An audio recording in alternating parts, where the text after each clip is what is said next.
Olá, boa tarde. Igualdade de gênero, erradicação da pobreza e ação contra a mudança global do clima. Essas iniciativas fazem parte dos 17 Objetivos das Nações Unidas.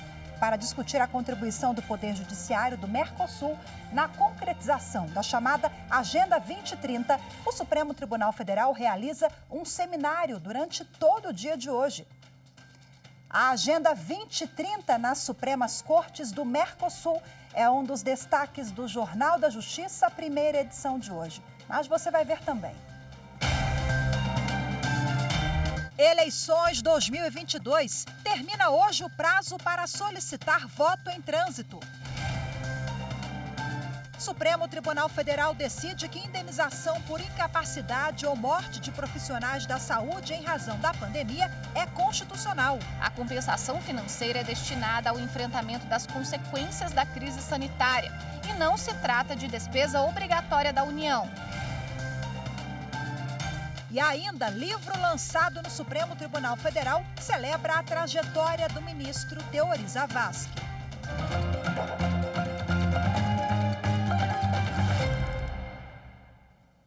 O Supremo Tribunal Federal realiza hoje o seminário Agenda 2030 nas Supremas Cortes do Mercosul. O evento debate a contribuição do judiciário dos países que compõem o bloco na concretização dos Objetivos de Desenvolvimento Sustentável da Organização das Nações Unidas. A erradicação da pobreza, educação de qualidade, água potável e saneamento. Ao todo, a Agenda 2030 das Nações Unidas prevê 17 objetivos para que o mundo tenha um desenvolvimento sustentável. Temas que serão debatidos na conferência promovida pelo STF sob a ótica do Mercosul. Na abertura do encontro, o presidente do STF, ministro Luiz Fux, lembrou que a implantação da Agenda 2030 é uma das prioridades da gestão dele à frente do STF. Segundo Fux, foi adotada uma classificação que sinaliza quando os processos no judiciário envolvem um dos 17 objetivos da agenda. Além de orientar a priorização dos julgamentos da Corte, permitindo a resolução mais célere das demandas altamente sensíveis aos ODS, essa forma de classificação do acervo emergiu como um mecanismo de transparência, de accountability do próprio tribunal. Também na abertura, o ministro da Suprema Corte do Paraguai, César Manuel Diesel, falou que a Corte criou uma comissão institucional de cumprimento da Agenda 2030. O objetivo é acompanhar a garantia de direitos fundamentais contra a desigualdade e discriminação, ampliando o acesso à justiça do país. Este compromiso se realiza de conformidade con los principios y fundamentados en la lucha de los derechos humanos, reafirmado en diversos instrumentos internacionales. Durante o dia todo serão apresentados painéis do STF, do STJ e das Cortes Supremas do Paraguai, Uruguai e da Argentina, que vão compartilhar experiências e iniciativas. Também participam integrantes do CNJ e da Universidade Federal do Paraná. Na manhã de hoje, o primeiro painel contou com os ministros do STF, Dias Toffoli, e do Superior Tribunal de Justiça, Herman Benjamin, que falaram sobre a Agenda 2030 nessas cortes. O encontro continua à tarde e pode ser acompanhado pelo canal do STF no YouTube. A Polícia Federal enviou ao ministro Alexandre de Moraes, do Supremo Tribunal Federal, um pedido de autorização para indiciar o presidente da República, Jair Bolsonaro, por espalhar informações falsas sobre a Covid-19 e desestimular o uso de máscaras durante a pandemia. A PF também solicitou que Bolsonaro preste depoimento. Jair Bolsonaro é investigado porque em junho do ano passado fez uma live em que ligou a vacina contra a Covid-19 ao aumento do risco de contrair AIDS. A PF sustenta que a declaração pode ser enquadrada nos delitos de incitação ao crime e provocar alarme a terceiros. Em outro trecho da mesma live, Bolsonaro citou um suposto estudo que apontaria que a maioria das vítimas da gripe espanhola não morreu por causa da doença, mas sim de pneumonia bacteriana provocada pelo uso de máscaras. A live foi excluída das plataformas por violação das diretrizes e desinformação médica sobre a Covid-19. Além de Jair Bolsonaro, a Polícia Federal investiga o ajudante de ordens presidencial, Tenente-Coronel Mauro Cid, apontado como responsável pela produção do material divulgado pelo presidente. O plenário do Supremo Tribunal Federal dá continuidade hoje ao julgamento sobre a mudança na lei de improbidade administrativa. Na sessão plenária desta quarta-feira, 4 ministros já votaram. A Lei de Improbidade Administrativa foi sancionada em 1992 com o objetivo de punir o agente público que comete irregularidade. A punição poderia ser aplicada mesmo se a investigação não conseguisse comprovar a má-fé do envolvido. Em 2021, foram feitas mudanças na lei. Uma delas exige a comprovação de dolo, ou seja, a intenção de cometer a irregularidade para que haja condenação. O prazo geral de prescrição, que antes era de 5 anos, passou para 8. O Supremo Tribunal Federal julga recurso que discute a retroatividade dessas alterações na lei para beneficiar quem tenha cometido o ato de improbidade culposo, quando não há intenção. Para o relator, ministro Alexandre de Moraes, as mudanças não retroagem para atingir casos com decisões definitivas. Já nos processos ainda em andamento, a nova lei só deve alcançar aqueles que envolvam atos culposos, cabendo uma análise caso a caso para verificar se houve ou não dolo. Sobre os novos prazos de prescrição, Moraes considerou que eles não podem retroagir, em observância da segurança jurídica. O ministro André Mendonça entende que a nova lei de improbidade pode ser aplicada aos casos em andamento e aos que vierem a ser apresentados. Naqueles processos finalizados, quando o caso for exclusivamente culposo, pode haver uma ação com pedido para anular a decisão da condenação. Na retomada do julgamento, o ministro Nunes Marques votou no sentido de que é possível que a nova lei de improbidade possa alcançar processos envolvendo conduta culposa que ainda tramitam na Justiça.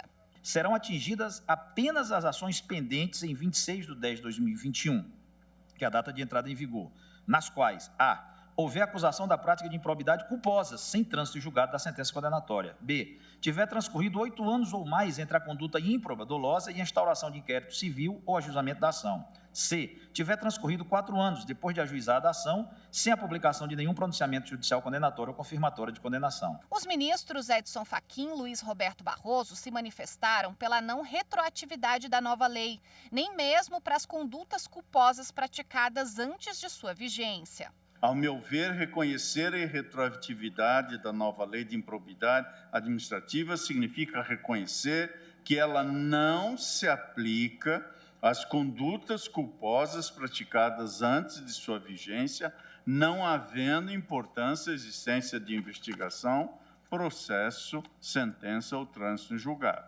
Eu acho que é tempus regit-actum. Este fato vai ser julgado à luz da lei vigente naquele momento, porque, pela lei vigente naquele momento, os juízes com muita frequência não distinguiam dolo ou culpa. Para o ministro Dias Toffoli, a lei tem aspectos de natureza penal. Assim, as alterações podem retroagir para beneficiar os réus, inclusive os sentenciados em ações com decisão definitiva. Penso que, na hipótese dos autos, deve-se aplicar a retroatividade benigna, porquanto as penas aplicadas ao sujeito ativo da improbidade administrativa são gravíssimas, importando, dentre outras consequências, a suspensão dos direitos políticos e a perda da função pública, o que as afastam definitivamente da seara civil. O julgamento prossegue nesta quinta-feira. Faltam votar as ministras Rosa Weber e Carmen Lúcia e os ministros Ricardo Lewandowski, Gilmar Mendes e Luiz Fux. A seguir, vai viajar no dia da eleição? Então fique atento porque termina hoje o prazo para solicitar o voto em trânsito. Os detalhes daqui a pouquinho, voltamos já. Chega de juridiquês. As pessoas têm que entenderem, saberem o que diz a justiça, o que dizem as leis, as coisas que mudam. O cidadão tem direito a esse conhecimento. E este é o grande interlocução feita pela TV Justiça. Traz a justiça perto do povo. Parabéns, parabéns pelos 20 anos que estão fazendo esse belíssimo trabalho.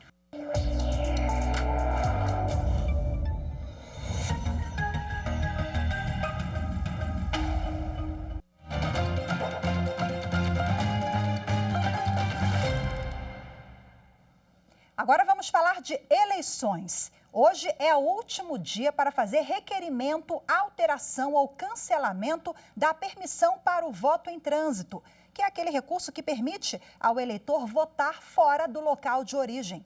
Quem tem os detalhes é o repórter Fábio Ruas. Os pedidos devem ser feitos pessoalmente nos cartórios eleitorais. Para isso, basta levar um documento oficial com foto e indicar o local onde quer votar. Esse mesmo procedimento também vale para quem precisa votar em uma sessão com acessibilidade. Esse requerimento ainda pode ser feito por um procurador, curador ou por um apoiador. A Justiça do Trabalho negou o pedido de reconhecimento de cláusula compensatória feito por um jogador de basquete. De acordo com a lei, o pagamento só é obrigatório para jogadores de futebol. A segunda turma do Tribunal Superior do Trabalho rejeitou o recurso do atleta com base na Lei Pelé. Segundo a Lei 9.615 de 1998, o pagamento de cláusula compensatória desportiva é obrigatório para jogadores de futebol e só pode ser concedido a atletas de outras modalidades mediante previsão em contrato especial de trabalho, o que não ocorreu no caso. Na reclamação trabalhista, o jogador GG Chaya alegou que na contratação soube que assinaria o contrato especial de trabalho desportivo para jogar o Campeonato Paulista e o Novo Basquete Brasil. Mas 4 dias antes do Campeonato Nacional, os atletas e a equipe técnica foram dispensados. O contrato foi encerrado devido ao fim do patrocínio por parte da Prefeitura de Rio Claro por causa do período de eleições municipais.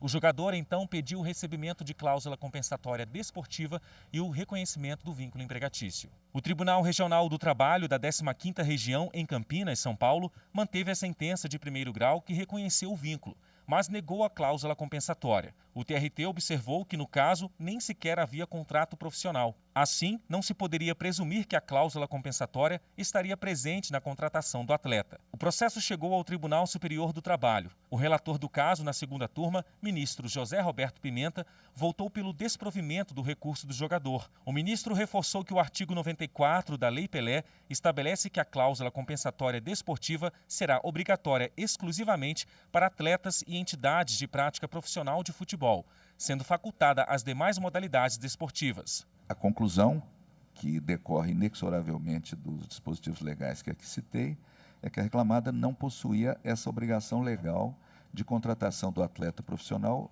com o contrato especial de trabalho desportivo, e deixando de exercer a faculdade prevista no parágrafo único do artigo 94 da Lei 9.615 de 98, e eu enfatizo que era apenas uma faculdade para as demais modalidades desportivas, a reclamada, em consequência, não obstou maliciosamente o implemento de condição que favoreceria o reclamante, não havendo por que, com todas as vênias, se aplicar aqui o artigo 129 do Código Civil. Por unanimidade, a segunda turma acompanhou o voto do relator, mas o atleta apresentou embargos de declaração, ainda não julgados pelo colegiado. Em julgamento no plenário virtual, os ministros do Supremo Tribunal Federal decidiram que a indenização por incapacidade ou morte de profissionais de saúde por causa da pandemia da Covid-19 é constitucional. Para o colegiado, as reparações financeiras são uma forma de atenuar os danos causados pela crise sanitária mundial aos trabalhadores da categoria. A decisão foi em resposta à ação do presidente da República, Jair Bolsonaro, que questionava a constitucionalidade da lei aprovada no Congresso Nacional, que prevê o pagamento de indenização aos profissionais da saúde afetados pela pandemia. Segundo o presidente Bolsonaro, entre outros argumentos, o texto da legislação não apresentou estimativa de impacto orçamentário e financeiro nas contas do governo e, por isso, seria inconstitucional. O presidente da República já havia vetado o projeto, mas o veto foi derrubado pelos parlamentares. Para a relatora do caso, ministra Carmen Lúcia, a lei questionada trata de política pública para minimizar os danos causados pela Covid-19 aos trabalhadores da categoria que atuaram na linha de frente. Além disso, de acordo com a ministra, a compensação financeira é destinada ao enfrentamento das consequências da crise sanitária e não se trata de despesa obrigatória da União. Portanto, se encaixa no regime fiscal excepcional restrito ao estado de calamidade pública decretado pelo governo durante o período. Veja a seguir, livro lançado no Supremo Tribunal Federal celebra a trajetória do ministro Teori Zavascki, morto em 2017. Os detalhes daqui a pouquinho, voltamos já. A TV Justiça é importante porque ela não funciona só como um simples canal na TV aberta. Ela é um canal jurídico que leva conteúdo relevante à casa da população brasileira. Ela apresenta em sua programação conteúdos não só para operadores do direito, mas como para a população em geral, trazendo e aproximando essa população do mundo jurídico, explicando e informando sobre decisões do Poder Judiciário. A TV Justiça é um ganho à população, pois possui esse sinal aberto e é gratuito, e leva conteúdo relevante do mundo jurídico à casa do cidadão brasileiro.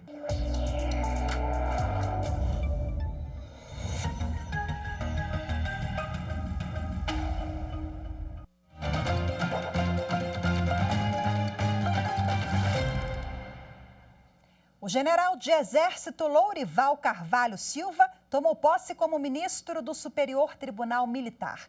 Ele ocupa a vaga deixada pelo ministro Luiz Carlos Gomes Matos, que se aposentou no mês passado.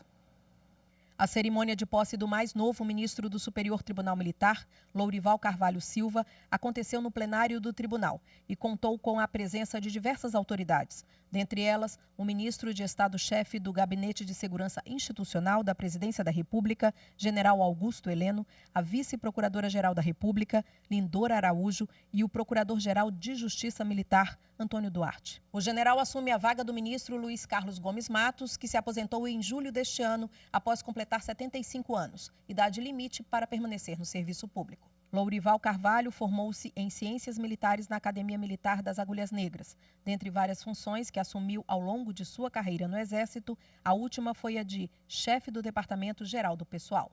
Durante a sessão solene de posse do novo ministro, houve a leitura do compromisso, do termo e da declaração de posse, além da entrega da comenda da Ordem do Mérito Judiciário Militar no grau Gran Cruz. Na cadeira que ocupará no plenário do tribunal a partir de então, o empossado falou sobre a importância do momento. O mistério judicante que me aguarda é atividade inédita para mim.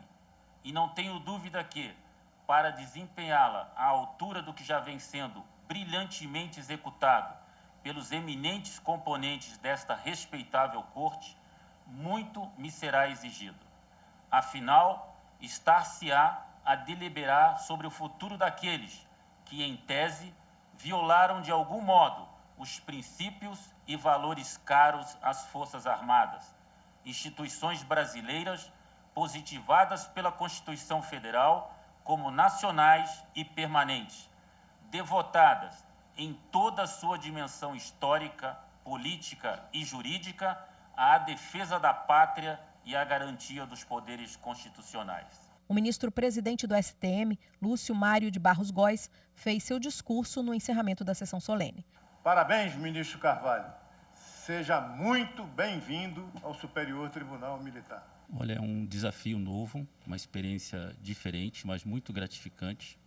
Estou muito feliz em poder integrar a corte mais antiga do país e reafirmo meu compromisso em promover os melhores julgamentos possíveis no nosso STM. A principal importância é entregar a melhor justiça para o nosso jurisdicionado, zelar permanentemente pela hierarquia e disciplina das Forças Armadas, a fim de realmente, com base em valores tais como a ética, a imparcialidade, celeridade, modernidade, podemos entregar o que há de melhor para a sociedade brasileira.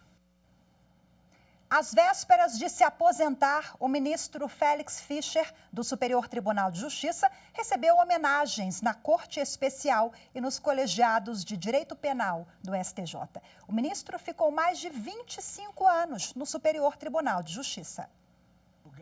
O presidente do STJ, ministro Humberto Martins, dedicou a primeira parte da sessão de julgamento da Corte Especial para homenagear o ministro Félix Fischer, que se aposenta na próxima segunda-feira. E um legado que demonstra que em seus mais de 25 anos distribuiu justiça com eficiência, com qualidade, servindo de modelo para os tribunais brasileiros e para o Tribunal da Cidadania. Representantes do Ministério Público, da OAB e dos servidores que atuaram no gabinete de Fischer também prestaram homenagens. Durante a sessão foi exibido um vídeo em homenagem ao decano, com um pouco da sua trajetória de vida e profissional e depoimentos afetivos de seus pares.